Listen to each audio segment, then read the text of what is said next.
चली गईला बहरा देवरू गवना कराई के कहिए से कन्या कहाँ रोवेली लुकाई के चली गईला बहरा देवरू गवना कराई के कहिए से कन्या कहाँ रोवेली लुकाई के गुल गुल बिछवना छोड़ के सुतले निखारा ना जाने कौन देखे गई बहरा चली गई बहरा देवरू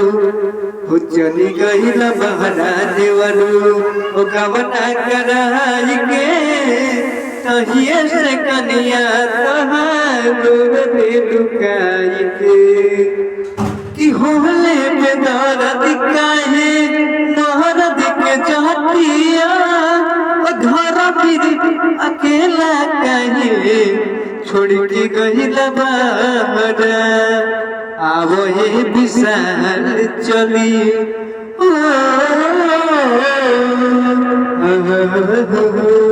जय हो समझाई के तहिए से कनिया तहाँ रोवेली लुकाई के चली गइला बहरा देवरू ओ गवना कराई के तहिए से कनिया तहाँ रोवेली लुकाई के।